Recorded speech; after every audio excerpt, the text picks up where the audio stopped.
Central Station ist der größte Bahnhof der Welt.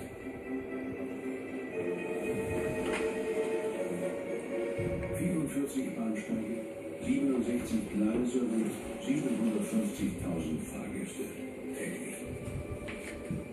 Grand Central ist eine der geschäftigsten Bahnhöfe. Nicht nur in den USA, sondern weltweit. Hier in der Kommandozentrale den ganzen Bahnhof. Chico, geh weg. Noch 2 Minuten. Bla. Jackass!